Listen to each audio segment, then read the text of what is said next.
Thanks and welcome to all of you who were able to make it across traffic and around blockades to be with us this afternoon.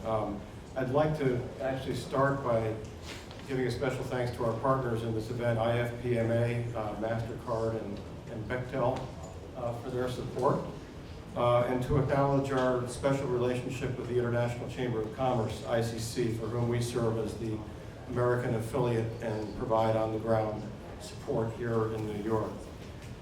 We're honored to have eminent representatives from the UN system, notably Amina Mohammed, who is coming in any moment now, but also including representatives from ILO, ITU, DESA, UNCTAD, OECD, and others. And we welcome governmental representatives from the United States, Canada, Japan, Panama, Sweden, Kenya, Singapore, Namibia, Guyana, Italy, and others. We've also invited the broader UN community of NGOs, in addition to the IGOs, and other thoughtful institutions to join us in this event, and of course our corporate members who are behind all of this and helping us to lead the charge on their behalf. So thanks to all of you for joining us. I would just say that USCIB has been the leading US business group in forming the development of the SDGs, the financing for development discussions, and the UN 2030 development agenda more broadly. Across every industry represented by our organization, our members directed us early on to roll up our sleeves and get working on this important project. Some observers may say that the UN has a hard time getting the private sector to engage in the SDGs, but I can tell you that this has been far from our experience. We've been a longtime partner of the UN on sustainability, stretching back to the Rio Earth Summit in 1992, that my colleague Noreen attended as one of her first assignments at USCIB, which gives us the luxury of perspective when it comes to discussing what is different and what's new about this global goals agenda.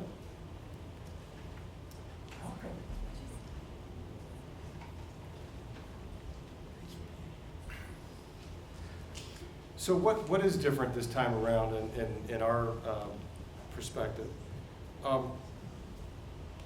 We believe that the 2030 development agenda identifies the private sector as part of the solution in more meaningful and concrete ways than ever before.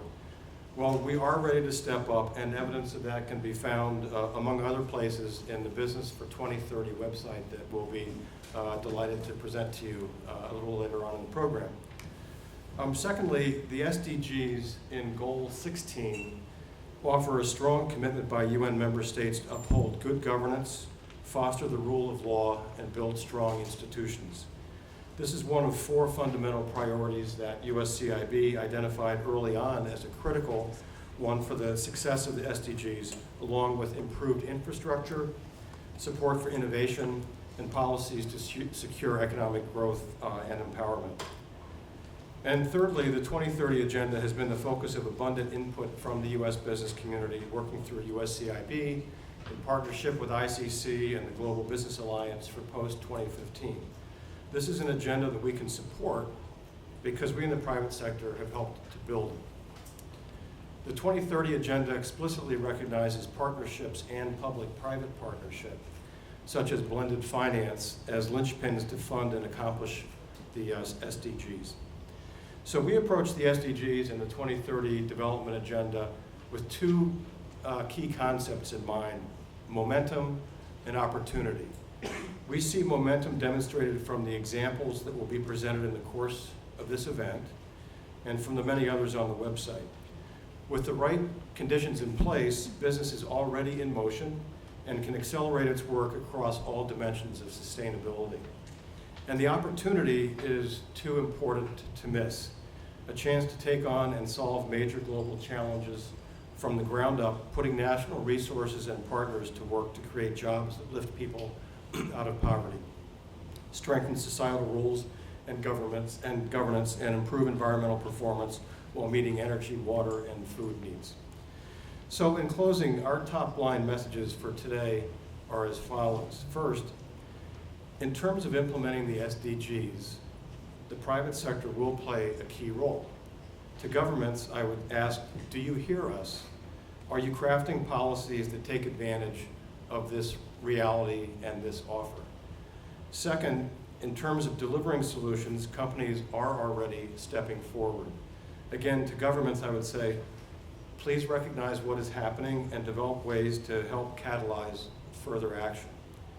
And third, in terms of engaging with the private sector, formal channels are needed.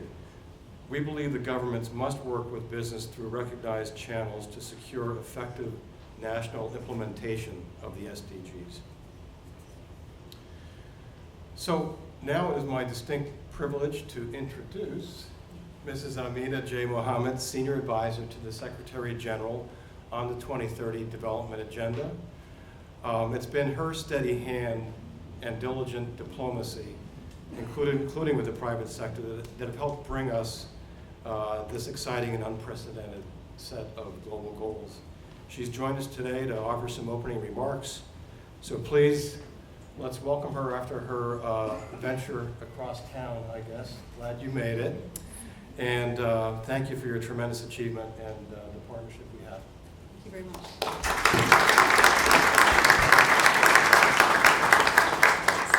Does this come on? Yes, it does. Thank you so much, Peter, and really much appreciation for giving us an opportunity to have a conversation with you and share with you what is an incredibly historic moment at the UN. It probably doesn't feel much like it outside in New York, except for that we've stopped traffic and made everyone uncomfortable. But it really is two summits, a summit to define a new agenda with new goals.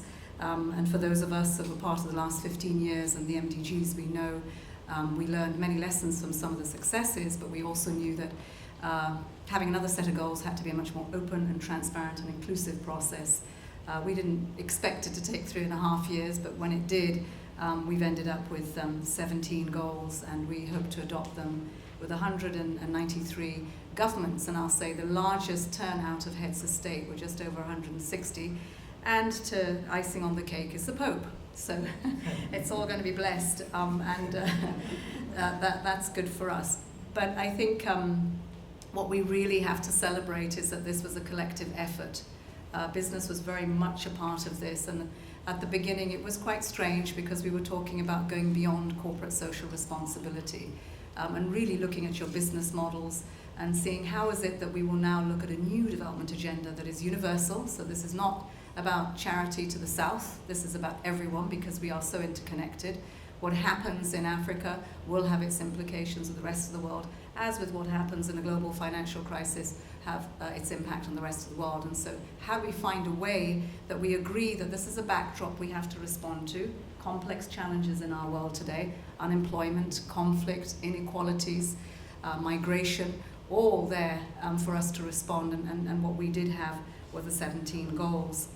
We didn't stop there. We also agreed a financing framework, and for the first time we're not chasing the money. We agreed that there is sufficient resources in the world, but we do have to find the incentives, we have to find the mechanisms, the leadership, the will to actually action that agenda. And if you have the time to go through that, you will see that the platforms for technology, for infrastructure, for business are all within what we as governments have committed to. So when, Peter, I hear you giving the sort of things you'd like to hear government doing, they are in there, and we have to call them to the actions that they need to follow through on. We did end up, again, this is not a legally binding agreement, so its ownership is really important, and at the end of it is an accountability framework, and that is incredibly important for everyone. New players, new understandings, a lot of baggage we carry about who we trust and who we don't, who's corrupt and who isn't, but basically what this says is that no one's excluded, and what we have to have are checks and balances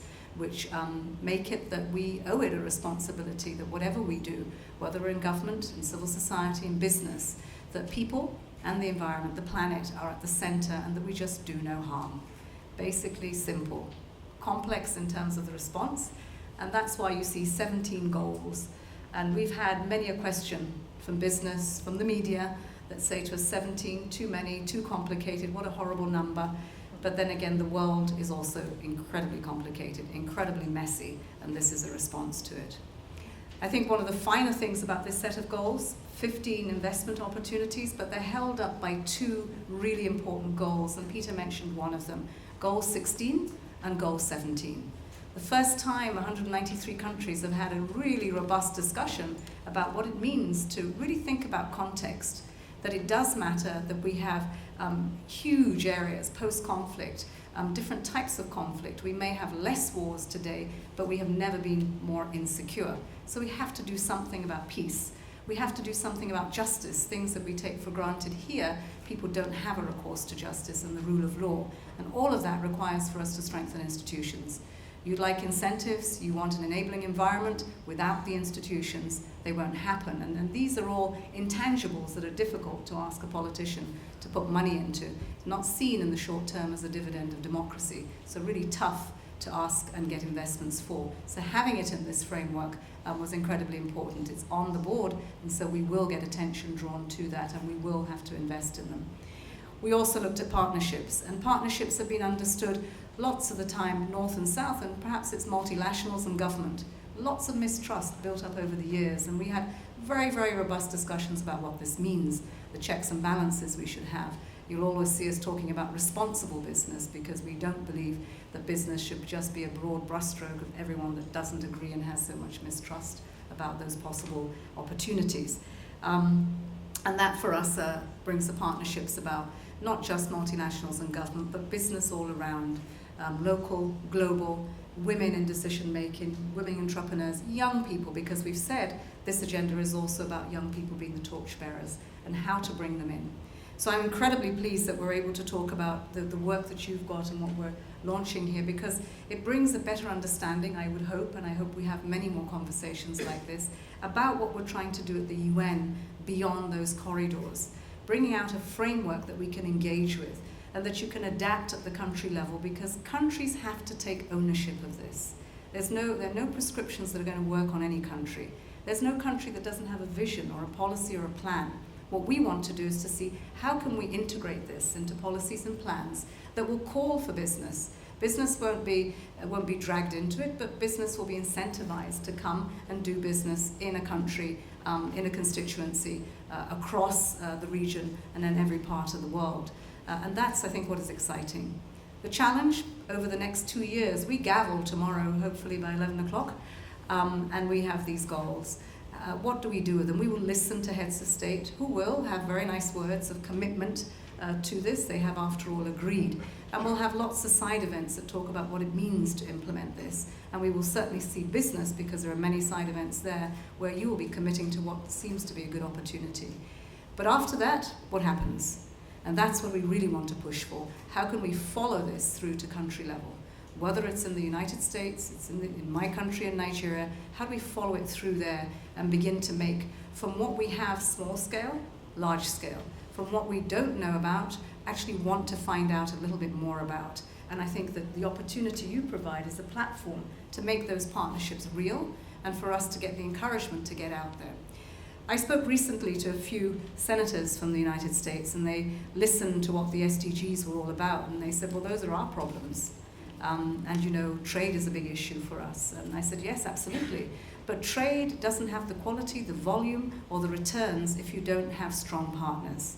And that's what this investment's about. It's about actually strengthening partnerships, strengthening countries, so their domestic resources are able to deal with the challenges that we have when we want to engage in trade. It's no good having a country where they have no power, there's no transportation. No matter what you do in the agricultural sector, you do in medicine, it will all fall apart because there isn't the support for it. So I think this speaks to all of that, and I would encourage us all to continue to look at this as at the opportunities. There will be challenges. The first 2 years of this agreement will be instrumental into seeing how we can keep the momentum and how we can really strengthen the ambitions of this framework. We have 2 big opportunities next year that we hope will be a litmus test for seeing whether we're still engaging people around this agenda. One will be a humanitarian summit. Means probably not too much to business, but it is about us including it in the development discourse, because unless we deal with root causes, we'll continue to put a band-aid on it, and all your investments will be short-term. Gains that we put in there will be lost because of conflict. So a real bigger understanding of what role we play in the root cause. Today, the big issue in Europe is migration and how to stop this tide. Well, it's not a buffer zone or a camp that's going to stop them. It's about really looking back in those countries, working with governments to see how we can give people jobs. So the green is not on the other side, it's just where you are. No one wants to go away from what is an attractive situation into someone else's forced migration. So I hope that's one context that we can pull you into and engage you with. The second is really very interesting for us because it's the first time we're talking about cities and rural settlements. Cities are going to be, by 2050, 70% of the world is going to be living in cities, and we need to be concerned about that. And so that's an opportunity for Habitat 3, for business, small and big business, to engage with that, and I hope that we can do that. I will close with one thing to be said, and again, Peter, you have referred to accountability and to really holding to account all parties in a genuine partnership. We still haven't tied the knot on the accountability part of our framework, because the indicators are outstanding, those that we will use to measure the results of what we do when we are implementing this agenda. So I would encourage you with this to engage in that, to ensure that when we're looking at indicators, they're not just the human development indicators that stand alone, but that the business indicators you use for the bottom line, profit, actually talk about business, people and planet at the center of it and not off the back of it. It's really important that we see that you talk about jobs, you talk about what you do to encourage young people into business. We're always talking about young people, it's about their future, actually it's about today. Many of them have got skills that they've gone through a good education system. If they have, the criteria we set for them to join the economy is really quite hard. We always ask for experience, but who's going to give them the first leg up? And I think we have to pay much more attention in our businesses every day to how we give the first leg up to young people, and I would say especially women. The climate change agenda is the last thing on our plate for this year, and that's December, and it does matter to business.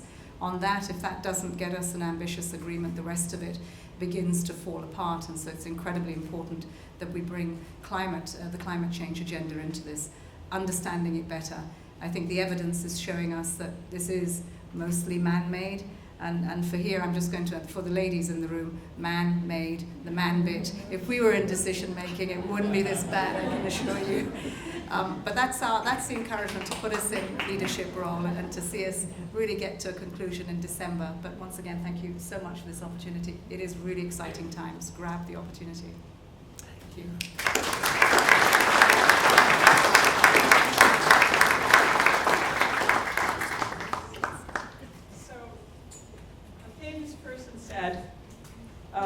A goal should scare you a little and excite you a lot. I'm not sure which famous person it was. It might have been Amina. Amina, on behalf of USCIB, we just want to say how much we've appreciated working with you and your team. And I think one of the significant differences between the Millennium Development Goals, as important as they were, and the SDGs, or global goals, is that we built them together. And that's why business is so strongly committed. And another, I think, really key attribute has been the fact that they've been built through partnership and dialogue, and certainly that's going to be the way implementation is going to go forward as well. And that is also the way that we're going to go forward now with the remainder of our opening session. We're going to have a little discussion now. We have a very distinguished moderator, Matthew Bishop, who is a longtime writer and editor at The Economist. He has been the American business editor, the globalization editor, and the New York bureau chief, and he's going to engage two of our speakers, Shaun Miles of MasterCard and Alex Thier of USAID, on some of these points that we've just raised. You have their bios in your materials, and they're very lengthy, so I won't take time here. But with that, I will turn it over to you, Matthew, and please. Thank you. Well, thank you very much, and it's our job to explore how business can do for the global goals what Volkswagen and the Pope have just done for Fiat, which is, and to do that we have Alex Thier of USAID and Shaun Miles of MasterCard Worldwide. And I wanted to start with Alex. You know, we've heard a lot about Addis, we've heard a lot about the opportunity for business to engage in these development goals. What for you are the two or three things that have particularly come out of Addis and that strike you as the area where business should be focusing most of its effort over the next couple of years, which as Amina says, very important, make or break time, whether we're going to get off on the right track or not. I think the lights, I think it's the same. It's just live, yeah. Thank you so much, Matthew, and thank you, Peter. Mina, it's lovely to see you. I'm sure you all know this in general, that you are all in the right place at the right time. This has got to be, I think by any accounting, one of the most amazing weeks in history. I just got here from Washington, where the Pope, President Xi are coming, and then this incredible summit. I also note that it is both Eid, Yom Kippur, and the equinox with the Pope's arrival, which is making me wonder whether there's something else going on that we don't yet know about here this weekend. But you're also in the right place, because I think that Amina's time is probably just about as booked as the Pope this week, given how central she's been to this process. Matthew, I think it's a really important question, because for us and the work that we are doing, focusing in particular on the number one goal in this new framework, which is about ending poverty and ending extreme poverty, what we've learned in this last 15 years and beyond is that there are so many actors that are necessary to build the ecosystem that can create the level of sustainable and inclusive economic growth that's necessary to end extreme poverty. And one of the most important things that I think has happened through the process of framing what came out of Addis on financing for development and what's coming out of the launch of the Sustainable Development Goals is that everybody needs to be at the table. And that is easy to say, it's a lot harder to do.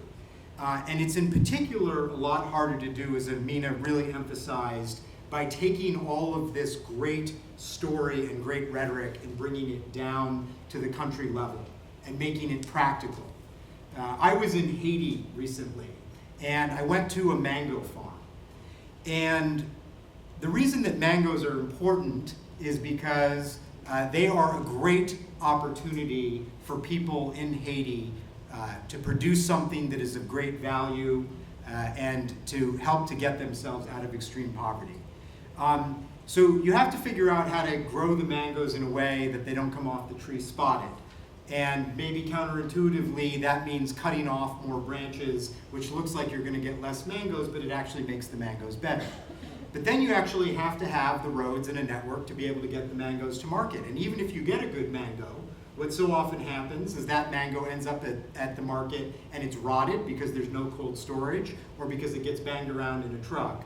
And then even if it gets to market, it's certainly not getting off of the island unless you have the systems in place, whether that's government regulations, somebody paying attention to the biosafety issues that are necessary. And so we launched this project not just to think about the mango farmer, just to think about what's happening in the port, or as I saw recently, honest to God, in my own Whole Foods in Washington, the Haitian mangoes sitting there for sale at a very nice price, at least if you're selling them, not if you're buying them. And you have to focus on every element of the ecosystem that makes that overall story possible.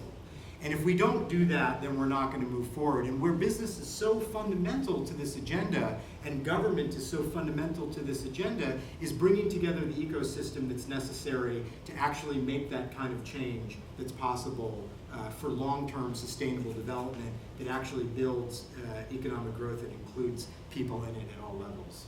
And so, as you look at this opportunity, where do you see, are there two or three areas that seem particularly ripe for, beyond the mango, ripe for action at the moment?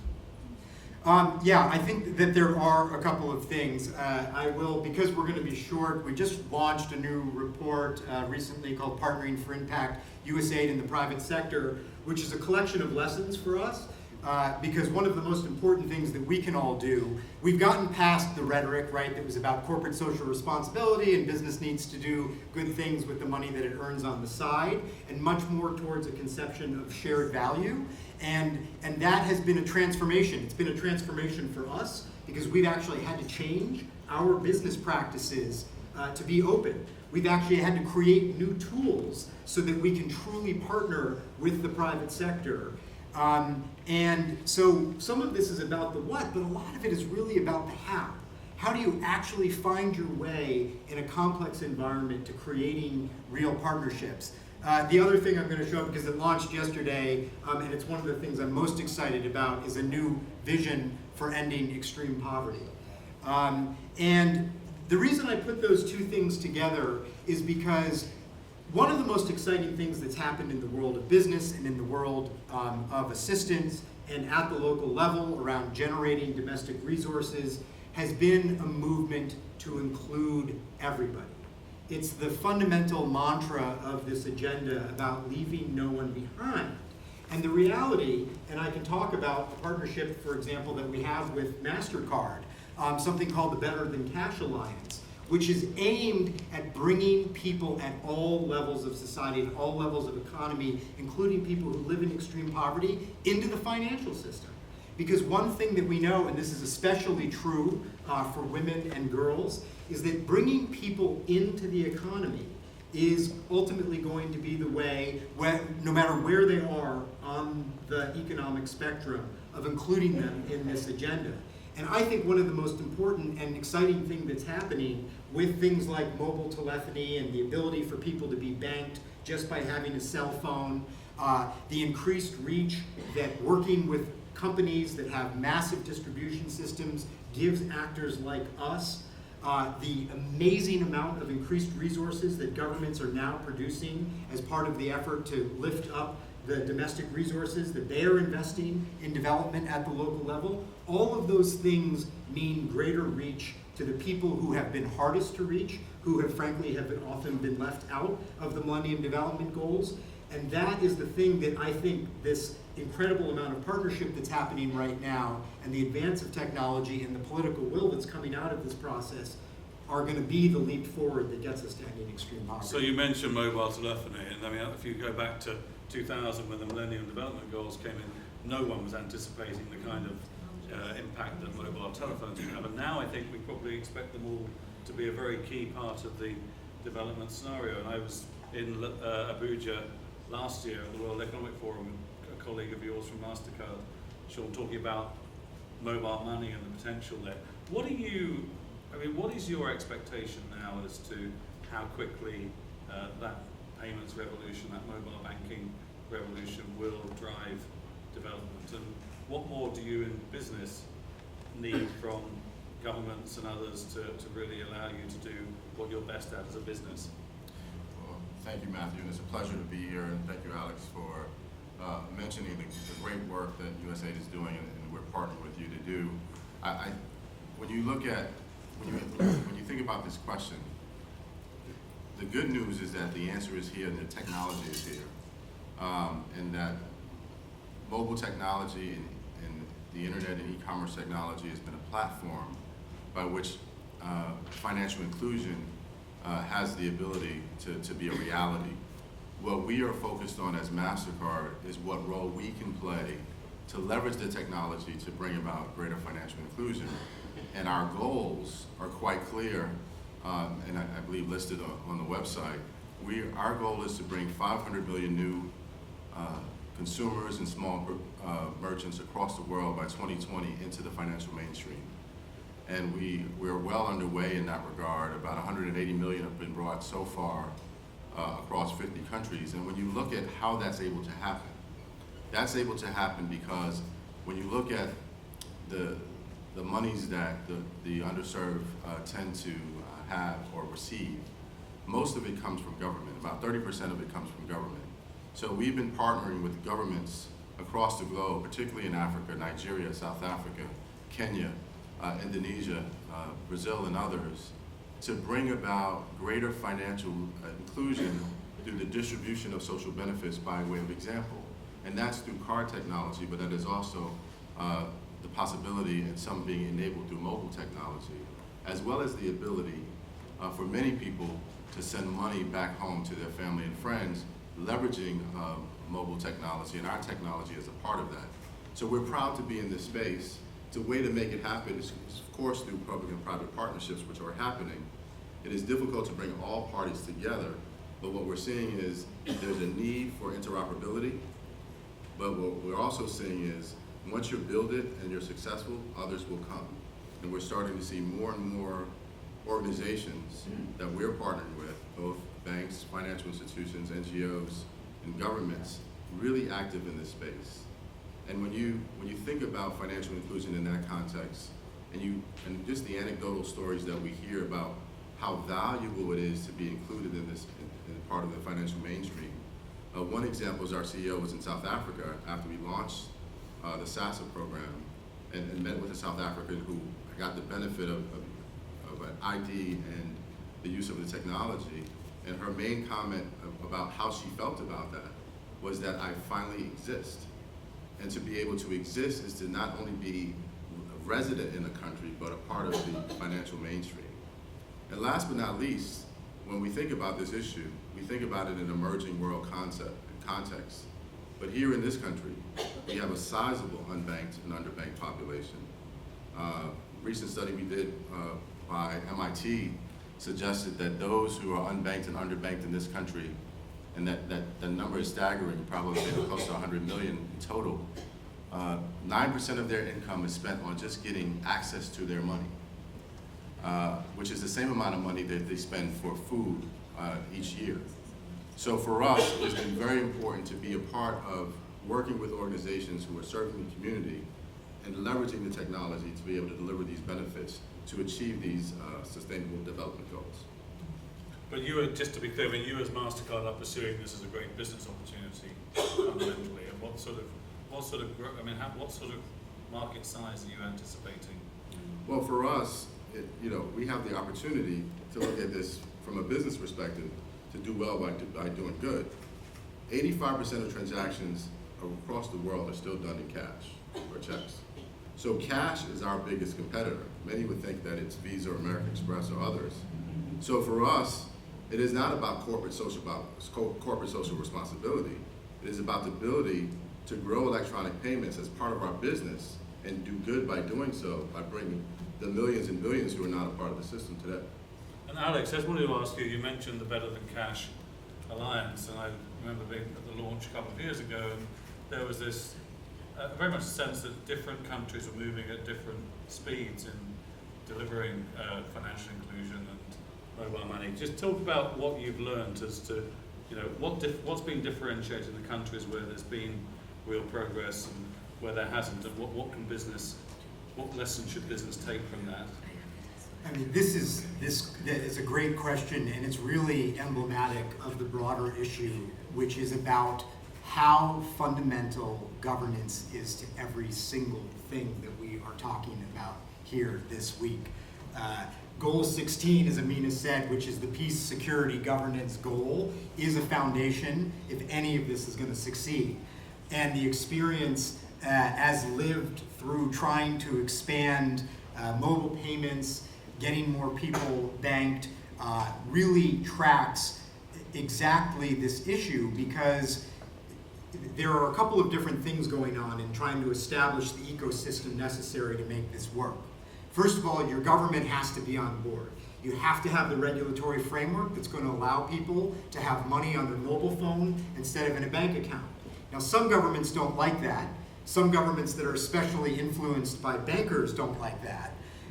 Some banks that have been successful in seeing themselves as partners in this process, as opposed to adversaries of this process, have gained tremendously. Everything that we do when you're talking about policy reform and governance requires intensive political economy analysis for who's going to succeed and who's going to fail, and figure out how to make those who think they're going to fail come to the table and learn how to succeed in the new economy, in the new way of working. And so the other thing that we have really learned is that even when those things are right, which is true, frankly, for all of development, if you don't get things right at the local level, you're also going to fail. So we can create access to mobile payments, but if you don't have a way to cash in and cash out at the village level, it does you no good. And so that people in this field talk a lot about the sort of tipping points that make it okay, that make it acceptable and accessible for the poor to feel like if that precious bit of cash is going to come to me, I would rather not have it get skimmed along the way, which is often what does happen, whether you're a teacher being paid in Afghanistan or someone getting a payment from Nairobi out to a distant village.